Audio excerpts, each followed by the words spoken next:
Nice launch trajectory and countdown net. Pad is clear. 10, 9, 8. Launch auto sequence has started. 6, 5, 4, 3, 2, 1. Go for launch.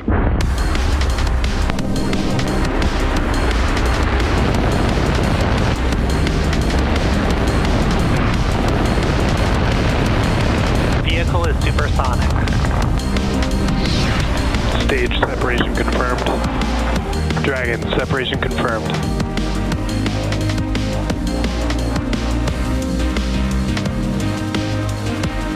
Stage 1 is transonic. Landing legs have deployed.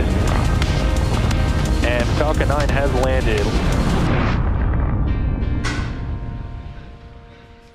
You are looking at a live view of Falcon 9 awaiting liftoff at 7:25 a.m. Pacific Time from Space Launch Complex 4 East at Vandenberg Space Force Base in California. Today's mission is part of the National Security Space Launch, or NSSL program, managed by the U.S. Space Force's Space Systems Command. Today marks SpaceX's 12th launch for the NSSL program overall, and it's our first NSSL launch in 2 years from the West Coast, where our last NSSL mission was the NROL 85 mission in April of 2022. Hello, my name is Atticus Videra, and I'm a propulsion engineer here at SpaceX. We're super excited to be here with you today, bringing you coverage of our 37th launch just of this year. Today's USSF-62 payload is part of the Space-Based Environmental Monitoring, or SBEM, which works with civil and international partners to deliver environmental and tactical intelligence. Today's payload, known as Weather System Follow-on Microwave Space Vehicle 1, or WSF-M, will help provide monitoring of weather on Earth as well as in space. With the launch of today's mission, Space Systems Command continues its path to deliver the next generation of environmental monitoring capabilities.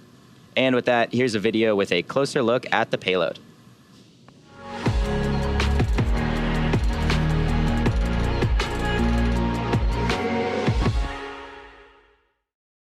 Weather impacts every military plan and every operation in every domain, including space. Mission success and individual safety rely on access to comprehensive and accurate environmental data. New microwave imaging developed for the U.S. Space Force by Space Systems Command's Space Sensing Directorate closes critical gaps in space and terrestrial weather intelligence, capturing real-time data on space weather in low Earth orbit, wind speeds over ocean surfaces, tropical cyclone intensity, sea ice characterization, snow depth, and even soil moisture, monitoring the most remote areas of the Earth, helping to protect lives around the globe. At T-minus 14 minutes, the payload is healthy, and all systems are go for an on-time liftoff this morning. Weather and the range are also green for today's T0. But for now, let's take a closer look at the rocket on your screen. Falcon 9 is a two-stage rocket and is the first and currently the only orbital-class rocket capable of reflight. The entire vehicle is just about 229 feet tall, which is about the height of a 23-story building. Since first taking flight in 2010, our Falcon 9 rocket has made 320 flights, and it's delivered all sorts of payloads to orbit. The first stage, which is the tallest portion of the vehicle, provides 1.7 million pounds of thrust thanks to its 9 Merlin 1D engines. Today is the third flight of the booster that you see there on the pad. Underneath Falcon 9, you can see 9 Merlin engines that power the Falcon 9's first stage, which you see there on your screen. Named after the Millennium Falcon from Star Wars, the number 9 refers to these 9 engines.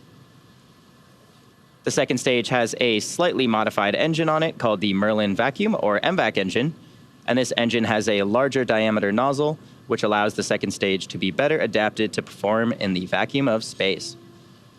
The large structure with the pointed nose that's on the top of the second stage is the payload fairing, and it's composed of 2 halves made of carbon composite material, and those come together to protect the payload until we are in the vacuum of space. At just about 17 feet in diameter, the fairing protects satellites on their way to orbit, and these are jettisoned approximately 3 minutes into flight. Now here's a look at today's payload being encapsulated in the fairing as the payload was being prepared for launch. The fairing halves supporting today's mission are in fact flight proven, having last flown on USSF-62, and today both of these halves are flying for their second time. After separation from the second stage, both of the fairing halves will return to Earth, and they will be recovered by our recovery vessel Go Beyond. So for now, let's turn it over to John and check in on the status of the vehicle.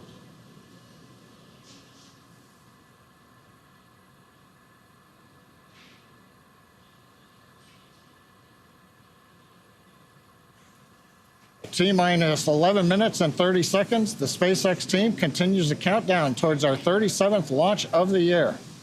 I'm John Innsbrucker, and I'm the Falcon Principal Integration Engineer at SpaceX, excited to be joining you today.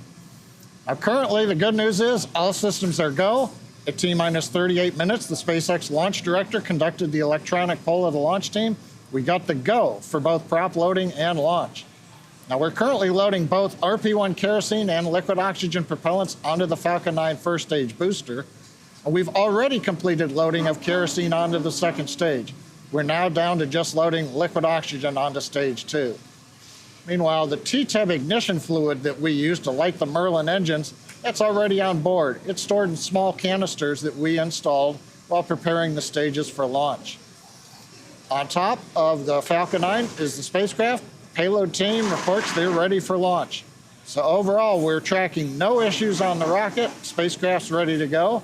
And as you can see from the weather on the screen, we started with better than 90% chance of good weather, and we've remained good during the countdown. And of course, the range, they have declared they are ready to support a T0 of 7:25 a.m. Pacific Daylight Saving Time. Now, if for some reason we do not launch today, we do have a backup opportunity tomorrow at the same time. But everything's looking good right now. With that, let's head back to Atticus to learn more about today's mission. If you're just joining us, today's mission is on behalf of Space Systems Command, or SSC, which is located just down the road from us here in El Segundo, California. Space Systems Command is the U.S. Space Force's field command, responsible for acquiring, developing, and delivering resilient capabilities and groundbreaking technologies to protect our nation's strategic advantage in and from space. SSC manages a $15 billion space acquisition budget for the Department of Defense and works in partnership with joint forces, industry, government agencies, academic and allied organizations to accelerate innovation and outpace emerging threats. For more on SSC, let's check out a short video on their mission.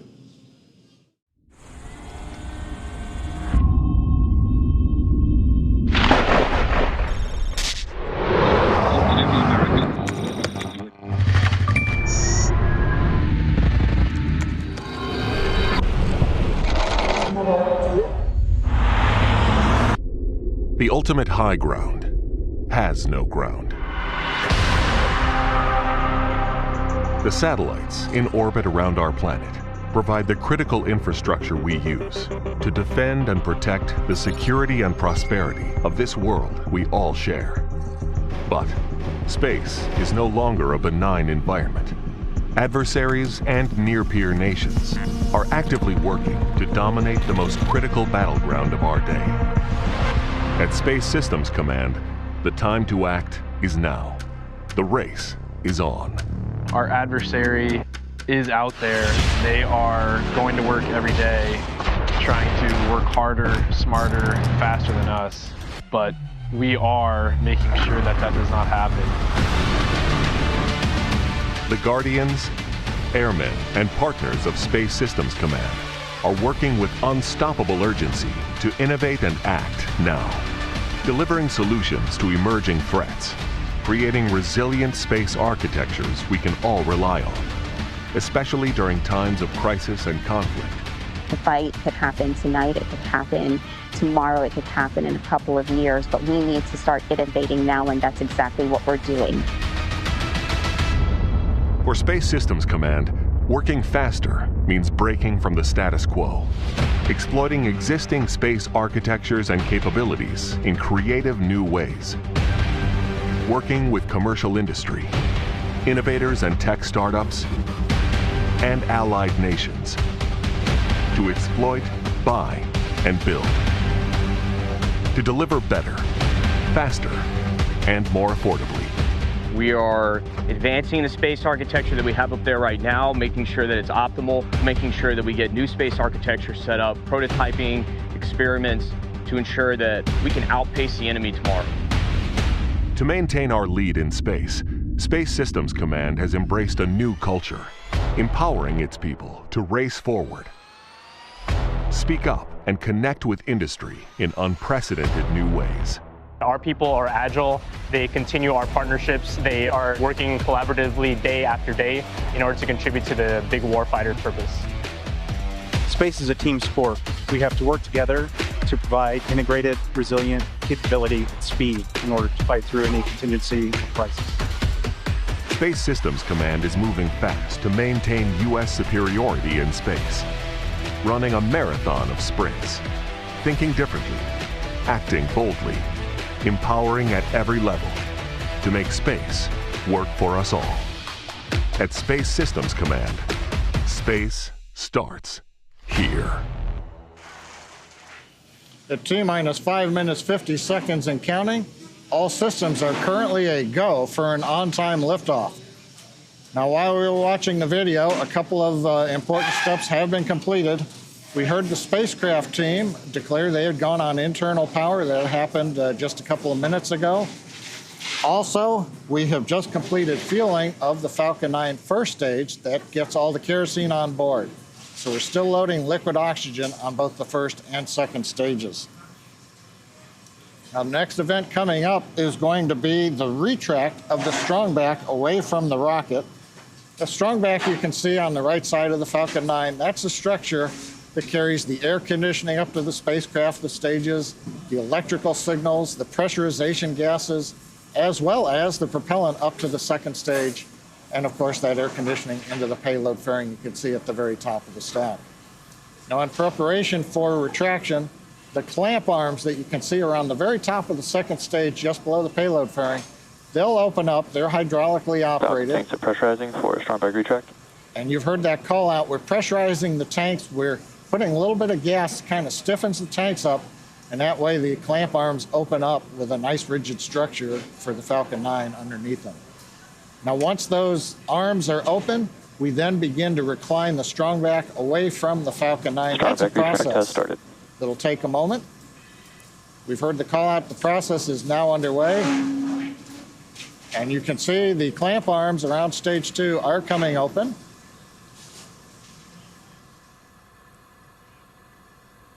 Coming up on T-minus 4 minutes, everything continues to be go. We're currently chilling in the Merlin engines.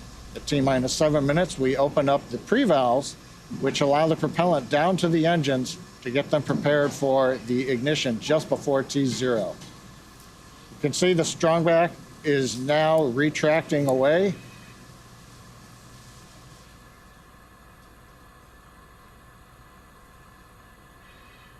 It's a slow process. We have hydraulic actuators at the base of the strongback that will pull it away. We do this slowly because you might be able to see we still have the lines that are carrying liquid oxygen to the second stage, as well as the electrical signals and the air conditioning up in the payload fairing.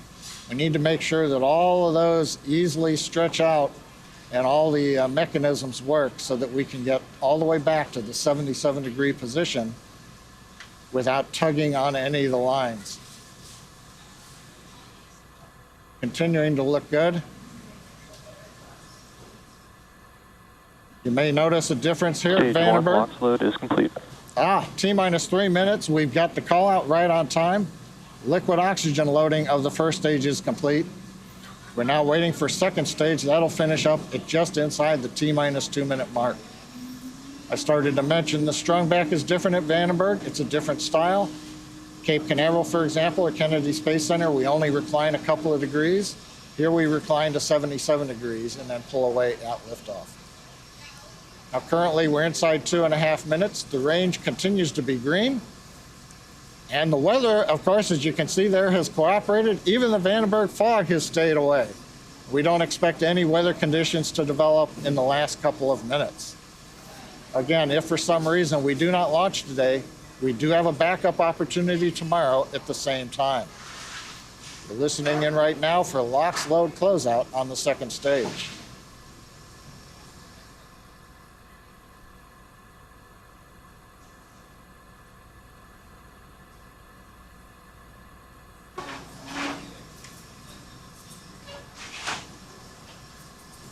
Stage 2 LOX load is complete. And the call out on countdown. Stage 2 LOX load is complete. All propellants are now on board the Falcon 9. We're now beginning to vent down the pressure that was in the tubing on the strongback. That's why you see the cloud coming there. The call out ground gas closeouts. That's where we bleed the pressure off. And that cold gas, when it reacts with the moist, humid air right off of the Pacific Ocean, gives you that nice white cloud, an indicator of launch coming up. Next event, T-minus 1 minute. We should hear the countdown that Falcon 9 flight computers are in startup and controlling the rocket for the remainder of the countdown.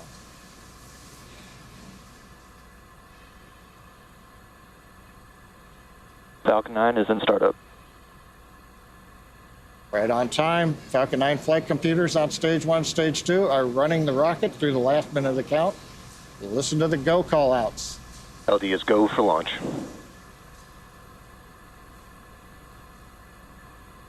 Mission director is go for launch. SpaceX and Space Force directors giving their go for launches. We're coming up on T-minus 30 seconds. All systems continue to remain go for launch of Falcon 9 and US Space Force 62.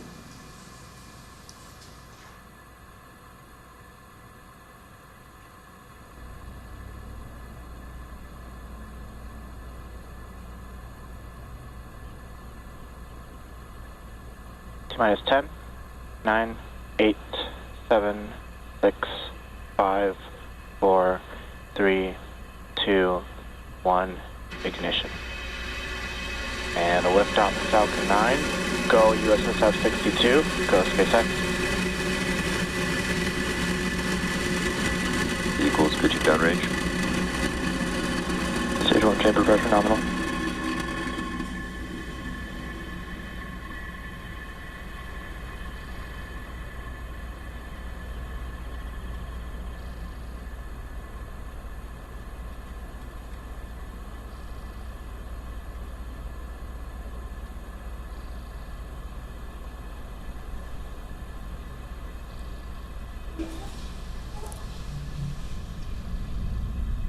T plus 40 seconds into flight, Falcon 9 on its way Telemetry or nominal. with US Space Force 62. Good call outs there, power and telemetry nominal. Propulsion is nominal. We're into the throttle bucket. We're throttling down the 9 Merlin engines. We prepare for the period of maximum dynamic stress coming up in about 10 Falcon 9 is seconds. supersonic. Faster than a speeding bullet, we've gone supersonic.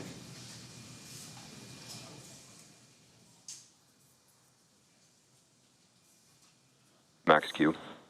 Max Q call out. We're through the period of maximum stress on the vehicle. We have throttled the Merlin engines back up to full power. Now coming up, we're going to have 4 events. We're going to get main engine cutoff. All 9 Merlins will shut off. We'll then get stage separation, where the first stage pushes itself away from the second stage. And then the second stage engine will start a few seconds later. The Merlin vacuum engine on stage 2 will ignite, and that'll boost the payload into low Earth orbit. We will then have same time, the boost back burn start. Falcon 9's first stage is going to ignite 3 engines, orient itself, and start to head back to land on land, right back at Vandenberg next to where it lifted off.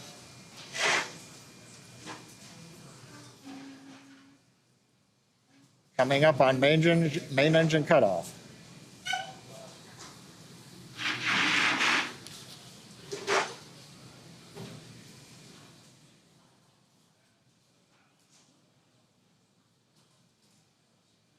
Stage separation confirmed. And vac ignition. Stage 1 boost back startup. You've seen it, the first stage heading away under the power of its 3 engines. The second stage vacuum engine is lit for second stage engine start 1. A nice view there of the Vandenberg coastline. Even a little bit of the white contrail visible from where we left Earth on Slick 4 East.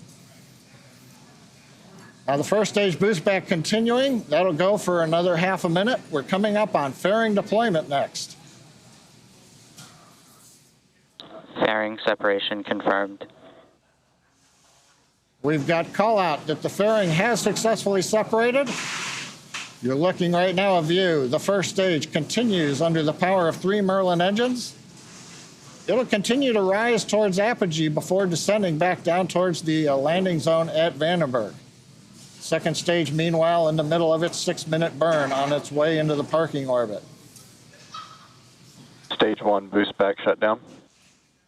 All right, we've had a successful boost back burn. We've shut down the 3 engines.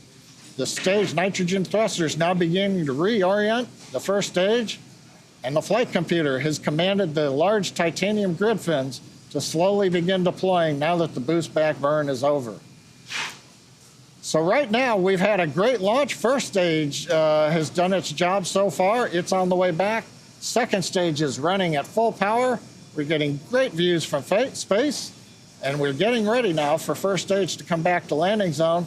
Atticus, why don't you take us through the sequence of events we've got coming up? Thanks, John.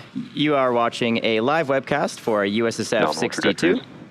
We are delivering a payload that is part of Space-Based Environmental Monitoring, SBEM system, which works with civil and international partners to achieve their mission of delivering environmental and tactical intelligence to warfighters. Today, we will be attempting to recover the Falcon 9 back on land at Landing Zone 4, and in just a few minutes, the booster will execute an entry burn, and following that will be the landing burn. Both burns are meant to slow the booster down rapidly just before landing, and if we do have a successful landing today, that will mark the 279th landing of a Falcon 9 booster. And again, as I mentioned, in order to make its way back to land, Falcon 9 does have 2 more burns to execute. The next one coming up is the entry burn, where 3 of the Merlin engines will reignite. And this just helps to slow the stage down as it re-enters the upper parts of the Earth's atmosphere. And then the final burn for the first stage is the landing burn, and that's a single engine burn, which will bring the vehicle speed down very rapidly in order to softly touch down back on Earth. Falcon 9 is equipped with 4 hypersonic grid fins positioned near the top of the first stage. And during this portion of flight, stage 1 is using nothing but the grid fins for steering as it returns to Earth.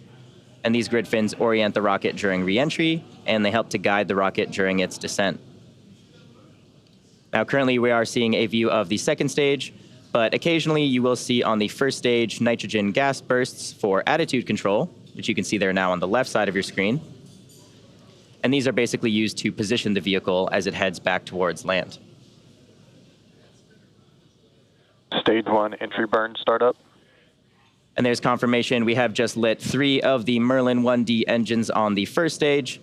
You can see now we are rapidly slowing the vehicle down as it enters the Earth's atmosphere. And this burn should last just around 20 seconds. Stage 1 entry burn shutdown. And there we go. There's confirmation of shutdown of the entry burn on the first stage.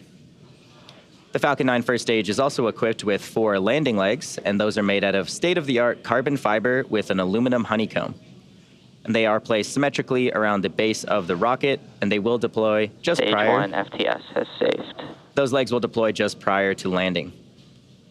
Speaking of landing, we are just about 60 seconds away from that. We are traveling over 2,000 kilometers per hour. This really puts into perspective the deceleration. In the span of just less than a minute, we will have reduced from twice the speed of a jet all the way down to 0. Transonic. You just heard that call out. Stage 1 is now traveling slower than the speed of sound as it heads towards land. We can see the California coast just below there on the left side of your screen, heading back towards landing zone 4. Stage 1 landing burn. There you go. Wow, great tracking shot of that landing burn. You can see that center E9 engine has now lit. We are slowing the vehicle down very rapidly. Should be seeing those landing legs deploy any second now.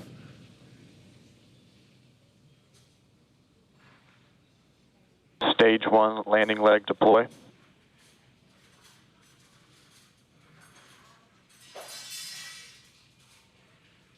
1 landing confirmed. And there you have it. We have successfully made the 279th landing of an orbital class rocket. Stage 2 FTS has safed. Coming up next, we will have the second stage engine cutoff, or SECO 1. And following that, we will enter into just about a 40-minute coast phase as the vehicle ascends to its target orbit. On your screen now is a live view of the MVAC engine continuing its burn.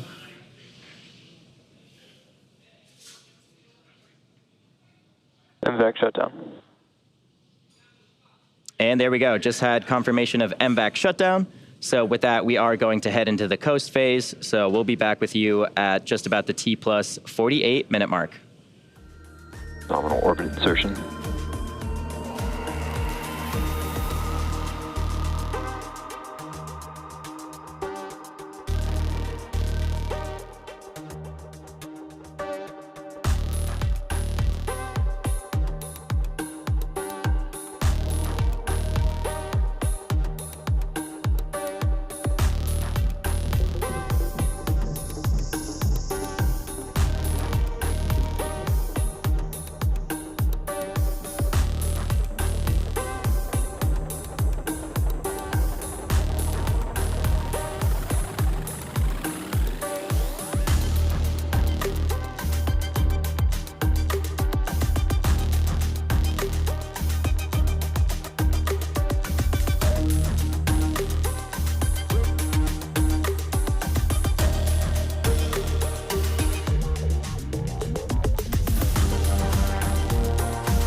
Welcome back to our live launch coverage of the U.S. Space Force 62 mission. We're just past T plus 48 minutes and 12 seconds. We're currently awaiting the relight of our second stage MVAC engine. That's coming up in just about 90 seconds from now.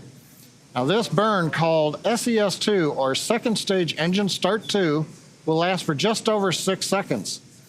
Now while we're waiting to come into coverage range of our African Indian Ocean ground stations, let's recap what we've had so far today. And it's been a successful mission so far. Falcon 9 successfully lifted off from Slick 4 East at 7:25 a.m., carrying the WSF microwave payload. Stage separation occurred just before 2.5 minutes into flight, right on time. Now it's followed by a successful landing of Falcon 9's first stage at landing zone 4, or what we call a land-on-land landing. At about T+8 minutes, we had successful second stage engine cutoff, and that was SECA 1. We had the go to orbit call out just as we were going off of the air for the coast period, and now we're coming up in just about half a minute on second stage engine start number 2, and then we'll wait to hear the GNC engineer confirm the orbit. On the bottom right, take a look at the meters that we've got. You can see when we left, we were at perigee. We've now gone halfway around the Earth. We're at apogee. We're going to light the engine, and you'll see the velocity increase to circularize the orbit.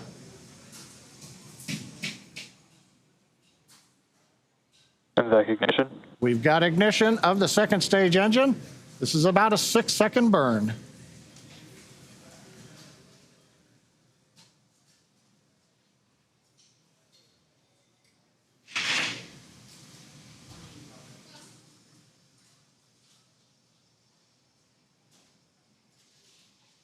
Nominal orbit.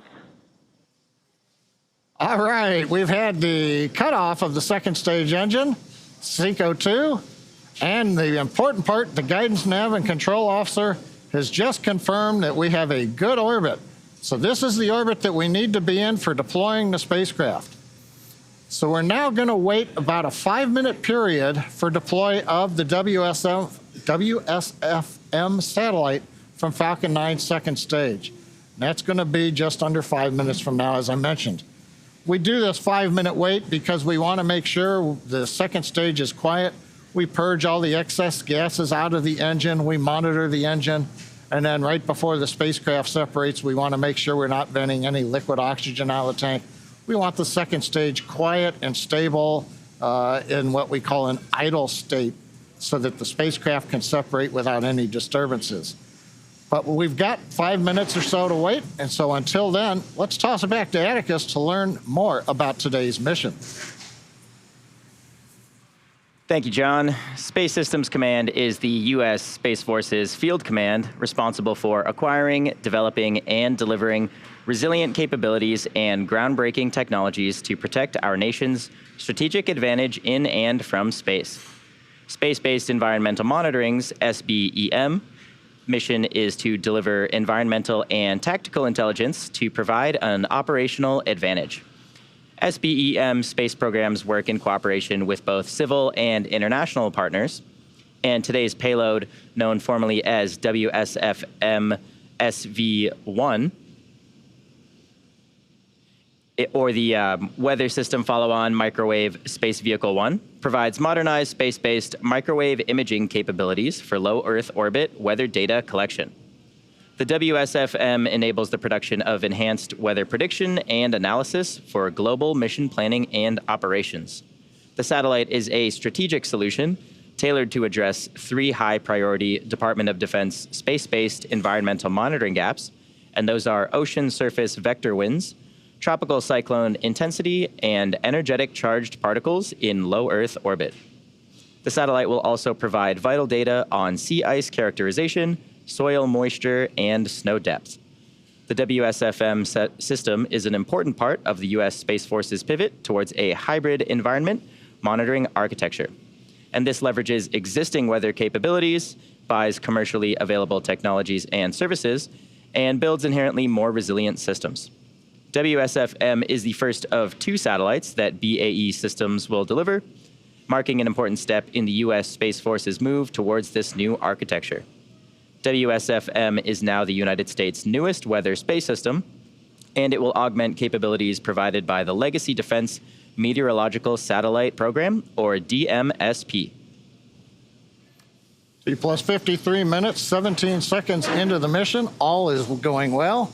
Spacecraft deployment coming up in 1 minute and 40 seconds. You know, Atticus, I was listening, you talked about DMSP, the Defense Meteorological Satellite Program. It takes me back to the launch. I was fortunate to fly a DMSP on a Titan II from Space Launch Complex 4 West back in 2003. So I'm glad to see that we're continuing on with that heritage, bringing new instruments into space to support the warfighter and the general U.S. population. I also note that today's landing at Landing Zone 4 is that former launch pad. We took the towers down, put some concrete in, and so we've got a nice big area where the first stage is sitting right now at Vandenberg. Now, as we come up, we're inside 1 minute to spacecraft deployment.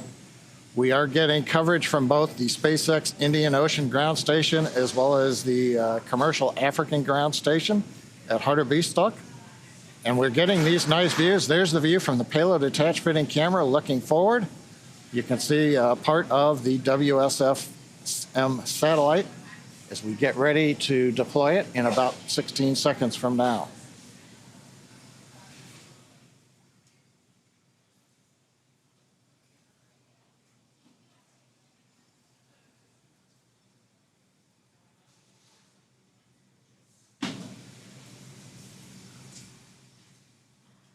Payload deploy confirmed.